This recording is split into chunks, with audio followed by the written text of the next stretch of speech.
Bonsoir à tous, bienvenue pour ce voyage au bout de la nuit, voyage que nous avons entrepris depuis quelques jours déjà et que nous allons terminer ce soir avec l'épilogue de cette histoire que je vous raconte, Premier amour de Tourguenieff. L'histoire d'un jeune homme qui vit donc son premier amour. Il est éperdument amoureux d'une jeune fille qui s'appelle Zinaïda.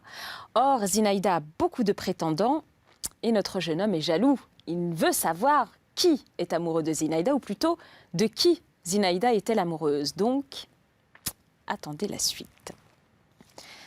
Je me levais avec un violent mal de tête. L'agitation de la veille avait disparu, faisant place à un sentiment pénible de stupeur et de tristesse que je n'avais jamais encore éprouvé. Comme si quelque chose était en train de mourir en moi-même. « Pourquoi avez-vous l'air d'un lapin qu'on aurait amputé de la moitié de sa cervelle ?» me demanda Louchine que je rencontrais. Pendant tout le repas de midi, je jetais des regards furtifs tour à tour sur mes parents. Mon père était calme, comme de coutume. Ma mère s'irritait de tout et de rien. Je me demandais si mon père n'allait pas me parler amicalement, comme cela lui arrivait de temps en temps. Eh bien non, je n'obtins même pas cette sorte de tendresse froide qu'il me témoignait généralement chaque jour. « Faut-il que je dise tout à Zinaïda ?» me demandai-je. Peu importe, puisque désormais, tout est fini entre nous deux. Je me rendis chez elle, mais je ne pus rien lui signifier, ni même lui parler comme j'en avais eu l'intention. Son petit frère, âgé d'une douzaine d'années, élève d'une école de cadets de Saint-Pétersbourg, était venu passer les vacances chez sa mère et venait d'arriver. Elle me le rétrocéda aussitôt. « Voici un camarade pour vous, mon cher Volodia. » C'était la première fois qu'elle m'appelait ainsi. « Vous avez le même petit nom. Soyez amis, je vous le demande. Mon frère est encore un peu sauvage, mais il a si bon cœur. Faites-lui visiter le Neskouchny. Promenez-vous ensemble. Prenez-le sous votre aile. Vous voulez bien, n'est-ce pas? Vous êtes si gentil. » Trop gentil, comme on dit, trop bon. Elle posa tendrement ses mains sur mes épaules. Je ne trouvais rien à lui répondre. L'arrivée de ce gamin me transformait moi-même en collégien. Je regardais le cadet en silence. De son côté, il me dévisageait sans rien dire. Zinaïda éclata de rire et nous poussa l'un vers l'autre. « Allons, embrassez-vous, mes enfants !» Nous nous exécutâmes. « Voulez-vous que je vous conduise au parc ?»« Au jardin ?» proposai-je au petit frère. « Si vous le voulez, monsieur, » me répliqua-t-il d'une voix rauque et tout à fait martiale. Zinaïda éclata de rire de rechef. J'eus le temps de noter que jamais encore son visage n'avait eu de si belles couleurs. Nous sortîmes avec mon nouveau compagnon. Il y avait une vieille escarpolette dans le parc. Je l'y fis asseoir et me mis en devoir de le balancer. Il se tenait raide dans son uniforme neuf, de drap épais, avec de larges parements d'or, et se cramponnait énergiquement aux cordes. « Déboutonnez-vous donc votre col, lui criai-je. « Cela n'est rien, monsieur, on a l'habitude, me répondit-il en se raclant la gorge. Il ressemblait beaucoup à sa sœur, les yeux surtout. Cela me plaisait, certes, de lui rendre service, mais la même tristesse continuait à me ronger le cœur. À présent, je suis vraiment un enfant, me dis-je. Mais hier... Je me souvins de l'endroit où j'avais laissé tomber mon couteau et réussis à le retrouver. Le cadet me le demanda, arracha une grosse tige de livèche, tailla un pipeau et le porta à ses lèvres. Othello l'imita tout aussitôt. Mais quelles larmes ne versa-t-il pas, ce même Othello, le soir, dans les bras de Zinaïda, lorsque celle-ci le découvrit dans un coin isolé du parc et lui demanda la raison de sa tristesse. « Qu'avez-vous? Mais qu'avez-vous donc, Volodia ?» répéta-t-elle. Voyant que je refusais obstinément de lui répondre et pleurais toujours, elle posa les lèvres sur ma joue mouillée. Je me détournai et balbutiai à travers les sanglots. « Je sais tout. Pourquoi vous êtes-vous joué de moi? Quel besoin aviez-vous de mon amour ?»« Oui, je suis coupable à votre égard, Volodia. Oh, je suis très fautive, ajouta-t-elle en se tordant les bras. Mais il y a tant de forces obscures et mauvaises en moi-même, tant de péchés. À présent, je ne me joue plus de vous. Je vous aime, vous ne sauriez imaginer pourquoi, ni comment, mais racontez-moi donc ce que vous savez. » Que pouvais-je lui dire? Elle était là, devant moi, elle me dévisageait. Aussitôt que son regard plongeait dans le mien, je lui appartenais corps et âme. Un quart d'heure plus tard, je courais avec le petit frère et Zinaïda. Je ne pleurais plus. Je riais et des larmes de joie tombaient de mes paupières gonflées. Un ruban d'aile me tenait lieu de cravate. Je poussais des cris d'allégresse toutes les fois que je réussissais à attraper la jeune fille par la taille. Elle pouvait faire de moi tout ce qu'elle voulait. Malheureusement, il n'est pas le seul. J'aurais été bien embarrassée si l'on m'avait demandé de raconter par le menu tout ce que j'éprouvais au cours de la semaine qui suivit mon infructueuse expédition nocturne. Ce fut pour moi une époque étrange et fiévreuse, une sorte de chaos où les sentiments les plus contradictoires, les pensées, les soupçons, les joies et les tristesses valsaient dans mon esprit. J'avais peur de m'étudier moi-même, dans la mesure où je pouvais le faire avec mes 16 ans. Je redoutais de connaître de mes propres sentiments. J'avais seulement hâte d'arriver au bout de chaque journée. La nuit, je dormais, protégée par l'insouciance des adolescents. Je ne voulais pas savoir si l'on m'aimait et n'osais point m'avouer le contraire. J'évitais mon père, mais ne pouvais pas fuir Zinaïda. Une sorte de feu me dévorait en sa présence. Mais à quoi bon me rendre compte de ce qu'était cette flamme qui me faisait fondre? Je me livrais à toutes mes impressions, mais manquais de franchise envers moi-même. Je me détournais de mes souvenirs et fermais les yeux sur tout ce que l'avenir me faisait pressentir. Cet état de tension n'aurait certainement pas pu durer longtemps. Un coup de tonnerre mit brusquement fin à tout cela et m'orienta sur une nouvelle voie. Une fois que je rentrais pour dîner, à l'issue d'une assez longue promenade, j'appris avec étonnement que j'allais me mettre à table tout seul. Mon père était absent et ma mère, souffrante, s'était enfermée à clé dans sa chambre. Le visage des domestiques me fit deviner qu'il venait de se produire quelque chose d'extraordinaire. Je n'osais pas les interroger, mais comme j'étais au mieux avec Philippe, notre jeune maître d'hôtel, grand amateur de poésie et ami de la guitare, je finis par m'adresser à lui. Il m'apprit qu'une scène terrible venait d'avoir lieu entre mes parents. On avait tout entendu à l'office, jusqu'au dernier mot. Bien des choses avaient été dites en français, mais Macha, la bonne, ayant vécu plus de 5 ans à Paris au service d'une couturière, avait tout compris. Maman avait accusé mon père d'infidélité et lui avait reproché ses trop fréquentes rencontres avec notre jeune voisine. Au début, il avait essayé de se défendre, puis, éclatant brusquement, avait prononcé quelques paroles très dures à propos de l'âge de madame. Ma mère avait fondu en larmes. Puis, revenant à la charge, maman avait fait allusion à une lettre de change qu'elle aurait donnée à la vieille princesse et se serait permis des remarques fort désobligeantes sur son compte et sur celui de sa fille. Là-dessus, mon père l'avait menacée. Tout le malheur est venu d'une lettre anonyme, ajouta Philippe. On ne sait toujours pas qui a bien pu l'écrire. Sans cela, le poteau rose n'aurait jamais été découvert. « Mais est-ce qu'il y eut vraiment quelque chose ?» articulai-je à grand-peine, en sentant mes bras et mes jambes se glacer, tandis que quelque chose frissonnait au fond de ma poitrine. Philippe cligna de l'œil d'un air entendu. « Que voulez-vous ? Ce sont là des histoires qu'on ne peut pas cacher éternellement. Votre père a beau être prudent, mais il lui a bien fallu, par exemple, louer une voiture. On ne peut jamais se passer des domestiques. » Je renvoyais le maître d'hôtel et m'effondrais sur mon lit. Je ne pleurais pas. Ne m'abandonnez pas au désespoir, ne me demandez pas quand et comment cela s'était produit, ne m'étonnez point de ne pas m'être douté plus tôt, je n'accusais même pas mon père. Ce que je venais d'apprendre était au-dessus de mes forces. J'étais écrasée, anéantie, tout était fini. Mes belles fleurs gisaient, éparses autour de moi, piétinées, flétries. C'est dur d'être le rival de son père.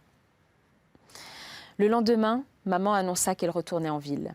Mon père se rendit dans sa chambre et resta longtemps en tête-à-tête avec elle. Personne n'entendit ce qu'ils se dirent, mais ma mère ne pleura plus. Elle devint visiblement plus calme et demanda à manger, mais resta inébranlable dans sa décision et ne sortit pas de sa chambre.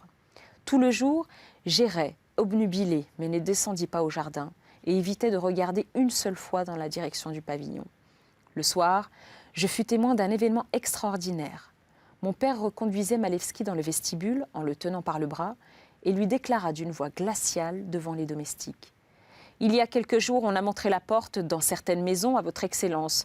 Je ne veux pas d'explication pour le moment, mais je tiens à vous faire savoir que si jamais vous vous représentez chez moi, je vous ferai passer par la fenêtre. Je n'aime pas beaucoup votre écriture. » Et donc le traître, le voilà. Le comte s'inclina, serra les dents, rentra la tête dans ses épaules et se retira, l'oreille basse. On commença à faire les préparatifs de notre départ. Nous possédions un immeuble à Moscou, dans le quartier d'Arbat. Manifestement, mon père n'avait plus grande envie de prolonger notre séjour à la villa, mais il avait réussi à persuader ma mère de ne pas faire d'esclandre. Tout se passait sans fausse précipitation. Maman avait demandé que l'on transmît ses adieux à la vieille princesse en s'excusant de ne pas lui rendre visite avant le départ en raison de son état de santé. J'errais comme une âme en peine, obsédée par mon seul désir, celui d'en finir au plus vite. Une pensée me poursuivait pourtant.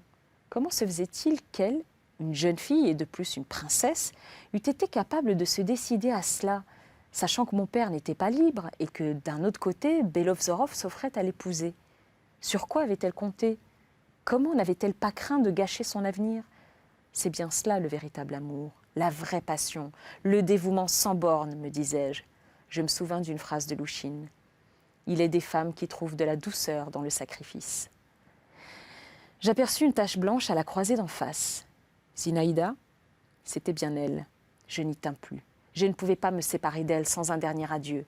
Je guettai une minute propice et courus au pavillon. La vieille princesse me reçut dans le salon, malpropre et négligée, selon son habitude. « Comment se fait-il que vos parents s'en aillent si tôt ?» me demanda-t-elle en fourrant du tabac dans ses narines. Je la regardais et me rassurais aussitôt. La lettre de change mentionnée par Philippe me tenait au cœur, mais elle ne savait rien. C'est du moins ce que je crus. Zinaïda se montra sur le seuil de la pièce voisine, tout de noir vêtu, blême, les cheveux défaits. Elle me prit par la main et m'emmena avec elle sans rien dire. « J'ai entendu votre voix et suis venue aussitôt, commença-t-elle. Alors, méchant garçon, vous êtes capable de nous quitter si facilement ?»« Je suis venue vous dire au revoir, princesse, murmurai-je, et probablement adieu. On vous aura sans doute annoncé déjà notre départ. » Elle me regarda fixement. « Oui, on me l'a dit. Merci d'être venu. Je croyais déjà ne plus vous revoir. Ne gardez pas un mauvais souvenir de moi. Je vous ai rendu parfois malheureux et pourtant, je ne suis pas ce que vous pensez. » Elle me tourna le dos et s'appuya à la croisée. « Non, je ne le suis pas. Je sais que vous pensez du mal de moi. »« Moi ? Oui, vous ? Vous ? Moi ?» répétai-je encore avec amertume, et mon cœur frémit de nouveau, subjugué par son charme indéfinissable, mais si puissant. « Moi ? Quoi que vous fassiez, Zinaïda Alexandrovna, quelles que soient les souffrances qu'il me faille endurer de vous, sachez bien que je vous aimerai et vous adorerai jusqu'à la fin de mes jours. » Elle se tourna brusquement vers moi, ouvrit les bras, enlaça ma tête et m'embrassa avec chaleur. Dieu sait à qui était adressé ce baiser d'adieu, mais je savourais avidement sa douceur. Je savais qu'il ne se répéterait plus jamais. Adieu, adieu. Elle s'arracha à mon étreinte et s'éloigna. Je me retirai également. Je ne saurais vous décrire le sentiment que j'éprouvais à ce moment-là. Je n'aimerais pas le goûter de nouveau. Mais en même temps, je m'estimerais malheureux si je ne l'avais jamais connu. Nous partîmes et je mis longtemps à me détacher du passé, à me remettre au travail. La blessure se cicatrisait, mais lentement. Fait étrange, je n'éprouvais aucun ressentiment à l'égard de mon père. Au contraire, ma considération pour lui s'était encore accrue. Je laisse aux psychologues le soin d'expliquer ce paradoxe, s'ils le peuvent. Un beau jour, en me promenant sur le boulevard, je croisai Louchine et ne dissimulais pas ma joie. Il m'était éminemment sympathique à cause de son caractère droit et loyal. En outre, il évoquait tant de souvenirs chers à mon cœur. Je m'élançai vers lui. « Ah, c'est vous, jeune homme !» fit-il en fronçant les sourcils. « Attendez un peu que je vous examine. Là, le teint est encore un peu brouillé, mais les yeux n'ont plus leur éclat morbide. Vous ne ressemblez plus à un brave toutou bien apprivoisé, mais à un homme lige. J'aime cela. Eh bien, que faites-vous? Vous étudiez ?» Je soupirai. Je ne voulais pas mentir, mais en même temps, j'avais honte d'avouer la vérité. « Allons, allons, ne soyez pas confus, cela n'a pas grande importance. L'essentiel, c'est d'avoir un genre de vie normal et de ne pas se laisser égarer par la passion. Mauvais, très mauvais. Il ne faut pas qu'une lame vous emporte. Mieux vaut se réfugier sur une pierre et réussir au moins à se tenir d'aplomb. Quant à moi, je tousse, vous le voyez. À propos, savez-vous ce qu'est devenu Belovzorov? Non, je ne sais rien. Disparu. Parti. Pour le Caucase, me suis-je laissé dire. Que cela vous serve de leçon, jeune homme. Et tout cela provient de ce qu'on ne sait pas s'arracher à ses filets. Quant à vous, je crois que vous en êtes sorti indemne. Seulement, attention, une autre fois, ne vous laissez pas prendre. Adieu. Je ne me laisserai plus prendre, me dis-je. Je ne la reverrai plus. Le sort en disposa autrement, et je devais revoir encore une fois Zinaïda. Chaque jour, mon père sortait à cheval. Il avait une belle bête anglaise, roux-gris, avec une encolure fine et élancée et de longs jarrets. Seul mon père pouvait la monter. Une fois, il entra dans ma chambre et je m'aperçus aussitôt qu'il était d'excellente humeur, ce qui ne lui était pas arrivé depuis longtemps. Il allait partir et avait déjà mis ses éperons. Je lui demandai de me prendre avec lui. Autant jouer à saute-mouton, me répliqua-t-il. Tu ne pourras jamais me suivre sur ton canasson. Mais si, je vais mettre des éperons comme toi. Soit, viens si cela t'amuse. Nous nous mîmes en route. J'avais un petit cheval Moreau, tout couvert de poils, assez solide sur ses jarrets et fort éveillé. Il est vrai qu'il lui fallait donner tout son train quand l'électrique de mon père se mettait au galop. Malgré cela, je ne traînais pas. Jamais je n'ai vu de cavalier comme mon père. Il se tenait en selle avec tant de grâce désinvolte que l'on eût dit que le cheval lui-même s'en rendait compte et était fier de son maître. Nous longeâmes tous les boulevards, contournâmes le champ des Vitiers, franchîmes plusieurs palissades. J'avais peur au début, mais mon père haïssait les poltrons. C'est pourquoi, bon gré mal gré, je me dominais. Nous traversâmes 2 fois la Moscova. Je me disais déjà que nous allions rentrer, d'autant plus que mon père s'était aperçu de la fatigue de mon cheval, quand tout à coup, il me distança et s'élança à toute allure dans la direction du gué de Crimée. Je le rattrapai. Parvenu à la hauteur d'un monceau de vieilles poutres, il mit prestement pied à terre, m'ordonna d'en faire autant, me jeta la bride d'électrique et me recommanda de l'attendre là. Après quoi, il tourna dans une petite rue et disparut. Je me mis à marcher de long en large devant le parapet du quai, en tirant les 2 montures derrière moi et me querellant avec Électrique qui ne cessait de secouer la tête, de tirer, de renifler et de hennir. Dès que je m'arrêtais, il labourait le sol de ses 4 fers, mordait mon petit cheval et poussait des cris aigus et se comportait en vrai pur sang. Mon père ne revenait pas. Une humidité désagréable montait du fleuve. Il se mit à bruiner et les poutres grises et stupides, dont la vue commençait à m'excéder, se couvrirent de petites taches noirâtres. Je m'ennuyais à mourir et mon père ne revenait pas. Un vieux garde finnois, coiffé d'un shako monumental en forme de peau et une hallebarde à la main, que pouvait-il bien faire sur les quais de la Moscova, s'approcha de moi et tourna vers moi son visage ratatiné de vieille paysanne. « Que faites-vous là avec vos chevaux, monsieur ? Passez-moi les brides, voulez-vous, je vais vous les garder. » Je ne répondis pas. Il me demanda du tabac. Pour me débarrasser de lui, je fis quelques pas dans la direction de la ruelle. Puis je m'y aventurai, tournai le coin et m'arrêtai. Je venais d'apercevoir mon père, à une 40aine de pas en avant, appuyé sur le rebord de la fenêtre ouverte d'une petite maison en bois. Une femme était assise à l'intérieur de la pièce, vêtue d'une robe sombre, à moitié dissimulée par un rideau. Elle parlait à mon père. C'était Zinaïda. Je restais bouche bée. C'était assurément la dernière des choses à quoi je me serais attendue. Mon premier mouvement fut de fuir. Mon père va se retourner, me dis-je, et alors je suis perdue. Mais un sentiment étrange, plus fort que la curiosité et même que la jalousie, me retint où j'étais. Je me mis à regarder, dressai l'oreille. Mon père avait l'air d'insister et Zinaïda n'était pas d'accord avec lui. Jamais je n'oublierai son visage tel qu'il m'apparut alors, triste, grave, avec une expression de dévotion impossible à décrire et surtout de désespoir. Oui, du désespoir, c'est le seul mot que je puisse trouver. Elle répondait par monosyllabes, les yeux baissés, et se contentait de sourire d'un air humble et têtu à la fois. À ce seul sourire, je reconnus la Zinaïda d'autrefois. Mon père haussa les épaules, fit mine d'arranger son chapeau, un geste d'impatience bien caractéristique de sa part.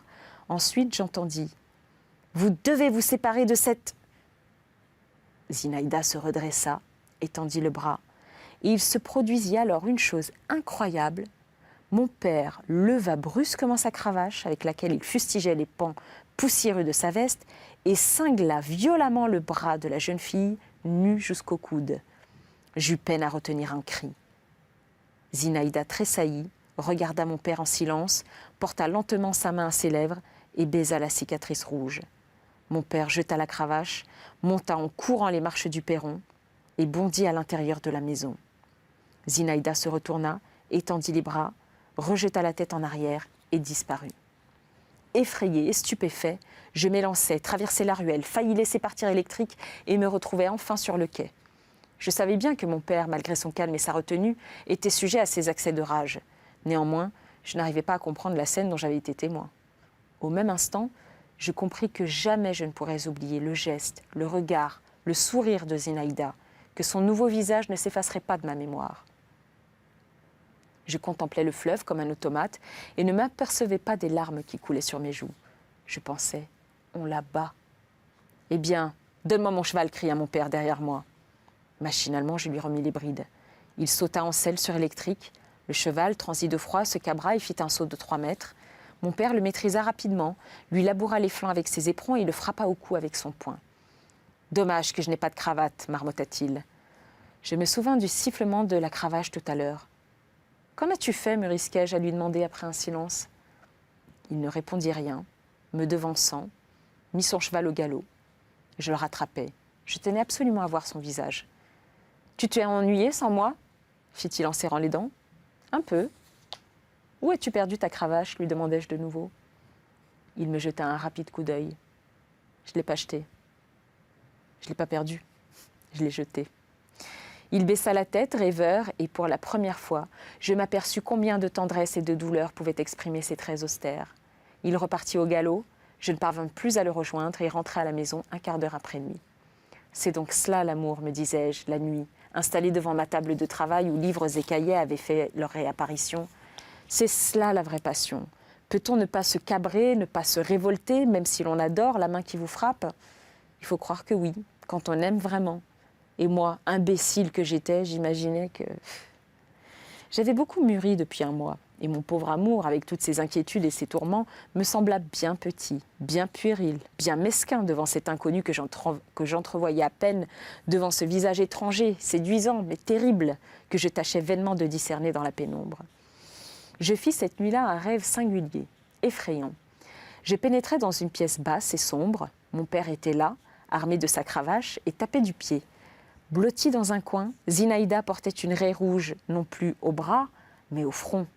Belovzorov se dressait derrière elle, tout couvert de sang, entr'ouvrait ses lèvres blêmes et faisait, dans la direction de mon père, un geste menaçant.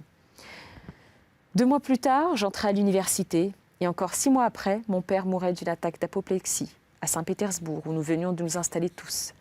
Peu de jours avant cela, il avait reçu une lettre de Moscou qui l'avait extraordinairement agité. Il était allé supplier ma mère et, chose incroyable, le me raconta qu'il avait pleuré. Dans la matinée du jour où il devait succomber, il avait commencé d'écrire une lettre pour moi, en français. « Mon fils, méfie-toi de l'amour d'une femme, méfie-toi de ce bonheur, de ce poison. » Après sa mort, maman envoya une somme considérable à Moscou. 4 ans s'écoulèrent. Je venais de terminer mes études à l'université et je n'étais pas encore bien fixée sur ce que j'allais entreprendre, ne sachant à quelle porte frapper. En attendant, je ne faisais rien. Un soir, au théâtre, je rencontrai Maïdanov. Il s'était marié et avait obtenu une situation. Je ne le trouvais pas changé pour cela. Toujours les mêmes élans d'enthousiasme, mal à propos, et les mêmes accès de mélancolie noire et subite. « À propos, me dit-il, savez-vous que Madame Dolsky est ici ?»« Madame Dolsky, qui est-ce ?»« Comment, vous l'avez déjà oublié? Voyons, l'ex-princesse Zaskin, celle dont nous étions tous amoureux. Vous ne vous rappelez pas la petite villa près de Neskouchny? Elle a épousé Dolsky? Oui. Et ils sont ici au théâtre? Non, mais ils se trouvent de passage à Saint-Pétersbourg. Arrivée depuis quelques jours, elle a l'intention d'aller faire un séjour à l'étranger. Quel genre d'homme est-ce, son mari? Un très brave garçon, un ancien collègue de Moscou. Vous comprendrez qu'après cette histoire, vous devez être plus au courant que n'importe qui. Là-dessus, il grimaça un sourire plein de sous-entendus. Il ne lui était pas facile de se marier. Il y a eu des conséquences. Mais avec son intelligence, rien n'est impossible. Allez donc la voir, ça lui fera plaisir. Elle a encore embelli. Maïdanov me donna l'adresse de Zinaïda. Elle était descendue à l'hôtel de Mout. De vieux souvenirs remuèrent au fond de mon cœur et je me promis d'aller rendre visite dès le lendemain à l'objet de mon ancienne passion. J'eus un empêchement. 8 jours passèrent, puis encore 8 autres. En fin de compte, lorsque je me présentai à l'hôtel de Mout et demandai Madame Dolsky, il me fut répondu qu'elle était morte. Il y avait 4 jours de cela, en mettant un enfant au monde. Il me sembla que quelque chose se déchirait en moi. L'idée que j'aurais pu la voir, mais ne l'avais pas vue et ne la reverrai plus jamais, s'empara de mon être avec une force inouïe, comme un reproche amer. « Morte !» répétai-je en fixant le portier avec des yeux aveugles. Je sortis lentement et m'éloignai au hasard, droit devant moi, sans savoir où j'allais. Voilà donc l'issue. Voilà donc le terme qui guettait cette vie jeune, fiévreuse et brillante. Je me disais cela en imaginant ses traits chéris, ses yeux, ses boucles dorées, enfermés dans une caisse étroite, dans la pénombre moite de la terre. Et cela tout près de moi qui vivait encore, à quelques pas de mon père qui n'était plus. Je me perdais dans ces réflexions, forçais mon imagination, et pourtant un vers insidieux résonnait dans mon âme. Des lèvres impassibles m'ont parlé de sa mort, et je l'ai apprise avec indifférence. Rien ne peut t'émouvoir, ô jeunesse. Tu sembles posséder tous les trésors de la terre. La tristesse elle-même te fait sourire. La douleur te pare. Tu es sûr de toi-même et dans ta témérité, tu clames. Voyez, je suis seule à vivre. Mais les jours s'écoulent, innombrables et sans laisser de traces. La matière dont tu es tissée fond comme cire au soleil, comme de la neige. Et qui sait, il se peut que ton bonheur ne réside pas dans ta toute-puissance, mais dans ta foi. Ta félicité serait de dépenser des énergies qui ne se trouvent point d'autre issue. Chacun de nous se croit très sérieusement prodigue et prétend avoir le droit de dire « Oh, que n'aurais-je fait si je n'avais gaspillé mon temps ?» Moi de même, que n'ai-je pas espéré? À quoi ne me suis-je pas attendu? Quel avenir rayonnant n'ai-je pas prévu au moment où je saluais d'un soupir mélancolique le fantôme de mon premier amour, ressuscité l'espace d'un instant? De tout cela, que s'est-il réalisé? À présent que les ombres du soir commencent à envelopper ma vie, que me reste-t-il de plus frais et de plus cher que le souvenir de cet orage matinal, printanier et fugace? Mais j'ai tort de médire de moi-même. Malgré l'insouciance de la jeunesse, je ne suis pas restée sourd à l'appel de cette voix mélancolique, à cet avertissement solennel qui montait du fond d'une tombe. Quelques jours après avoir appris le décès de Zinaïda, je tins absolument à assister au dernier moment d'une pauvre vieille qui habitait dans notre immeuble. Couverte de guenilles, étendue sur des planches rugueuses, avec un sac en guise d'oreiller, elle avait une agonie lente et pénible. Toute son existence s'était passée à lutter amèrement contre les besoins de la vie quotidienne. Elle n'avait pas connu la joie, n'avait jamais approché ses lèvres du calice de la félicité. N'aurait-elle pas dû se réjouir à l'idée de la délivrance, de la liberté et du repos qu'elle allait enfin goûter? Et cependant, tout son corps décrépit se débattit aussi longtemps que sa poitrine se souleva encore sous la main glacée qui l'oppressait, que ses dernières forces ne l'eurent pas complètement abandonnée. Elle se signa pieusement et murmura « Seigneur, pardonnez-moi mes péchés ». L'expression d'effroi et d'angoisse devant la mort ne s'éteignit au fond de son regard qu'avec l'ultime lueur de vie. Je me souviens que c'est au chevet de cette pauvre vieille que j'eus peur soudain pour Zinaïda et voulus prier pour elle, pour mon père et pour moi. Voilà la fin de cette histoire, achevée en 1860. Un manuscrit signé Ivan Tourgueniev, une belle histoire, un premier amour contrarié.